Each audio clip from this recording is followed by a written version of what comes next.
Modern Real Estate Practice, page 253. Methods of foreclosure. There are three general types of foreclosure proceedings: judicial, non-judicial, and strict foreclosure. The specific provisions and procedures depend on state law. Judicial foreclosure. Judicial foreclosure allows the property to be sold by court order after the mortgagee has given sufficient public notice.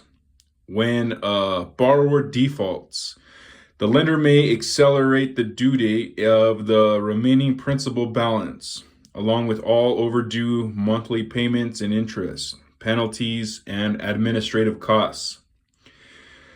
The lender's attorney can then file a suit to foreclose the lien.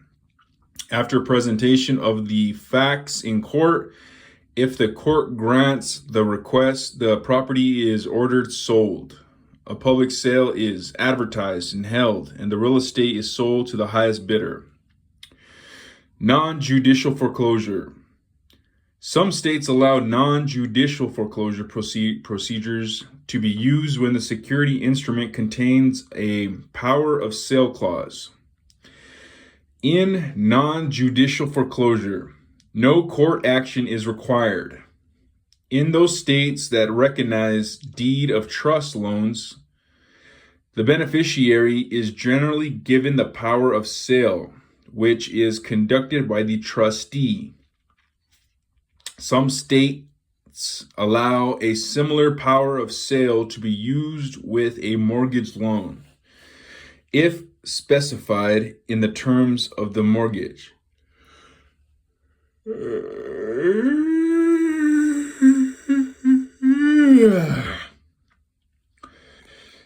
To institute a non-judicial foreclosure, the trustee or mortgagee will send a notice of default to the borrower, indicating the amount that must be paid to make the debt current, as well as the action that will be taken if the required payment is not made.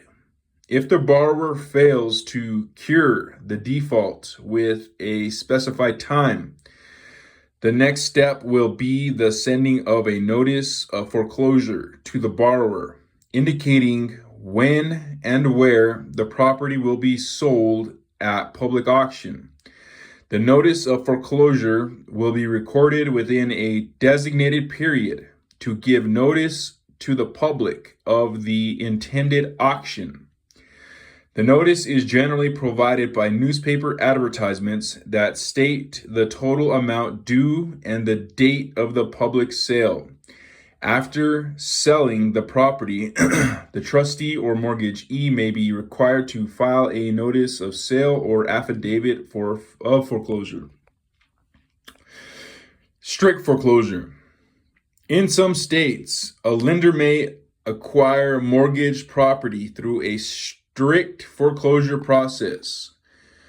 First, appropriate notice must be given to the delinquent borrower.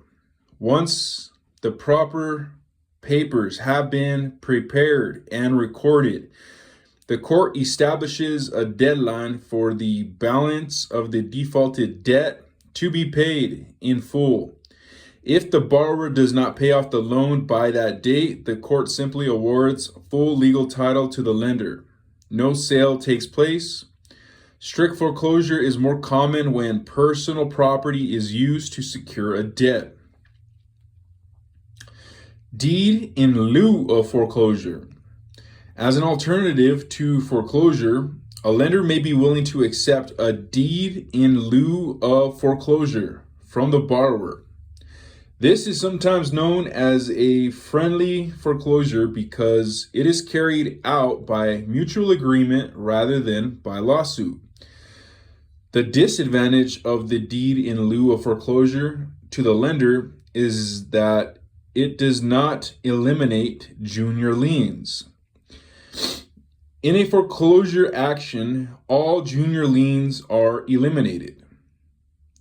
Also, By accepting a deed in lieu of foreclosure, the lender usually loses any rights pertaining to FHA or private mortgage insurance or VA guarantees.